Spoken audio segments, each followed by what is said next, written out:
bumubuo po ng 18 Kappa Epsilon Alumni Association sa buong mundo.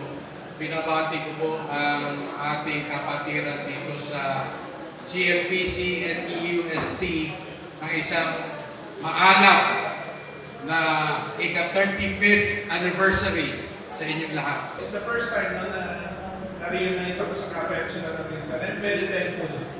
Congratulations sa mga vlog, doon sa mga inaalagaan yung mga bata rito, doon sa bahay ampunan.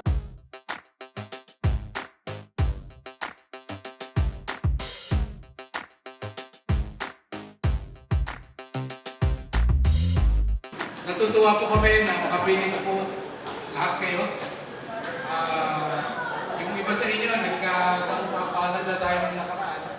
Pero yung sa mga bago, wala akong nagbabago sa KE. Iisa lang ang kulay natin. Hindi pala, 3. Mula, sumisimbolo sa ating kapatiran, luntian sa ating taon-taon na pagiging determinado sa ating mga ginagawa. Pagbugaw, blue, na nagbubuklod sa buong kapatiran dito sa Nueva. Lalo-lalo na sa EUST at CLPC. Congratulations sa CFPC and hopefully kung ano yung mga pangarap ng nakaraang meeting, President, kuha natin para sa mga campus na AMS. Happy anniversary, Kappa Epsilon, CLPC.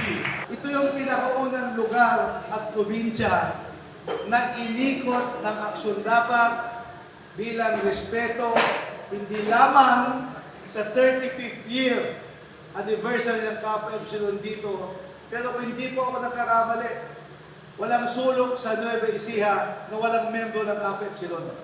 Congratulations on your 35th year anniversary. Simple lang po ang mensahe ko po sa inyo. Brotherhood. Hindi man tayo magkakadugo, hindi man tayo magkakapag-anak, magkakapatid po tayo habang buhay. Tama po yung sinabi ni Kong Nani. Mula po sa unang bayan ng Nueva Ecija hanggang sa dulong bayan ng Nueva Ecija, meron po tayong chapter. So, siguro po bilang KE, tayo po ay meron kulay pula. Ako po mismo bilang bago niyo pong Pangulo dito sa Nueva Ecija ay hinihingi ko rin po ang suporta natin ng buong buo sa ating kapatid na si Kong Nani. Hanggang kayo no, yung chapter namin sa Claret, kahit graduate ho kami ng Claret, may kanya-kanya na kaming buhay, buhay na buhay ho yung chapter namin. Ganun ang Kappa Epsilon, brotherhood, service, yun po yung nakita ko kanina. Servisyo, ganun din po sa Pangasinan, yung mga kabrado natin doon.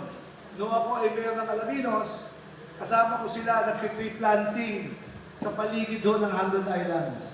Pinanganak tayo na isang organisasyon, hindi para lamang magkaisa, kundi tumulong sa kapwa, community, and finally country. Pagmamahal sa bayan, pagmamahal sa Pilipinas, pagmamahal sa Pilipino. So, sa ngalan po ng mga KE ng Claret, Apo ng Manila at Aksyon Dapat, at yung kaklase ko po ng taga-Alaminos, kababata ko, at ang huling mensahe ko po sa inyo, yung pagmamahal namin sa KE, pati yung anak ko po, sis na natin sa UP. Maraming salamat!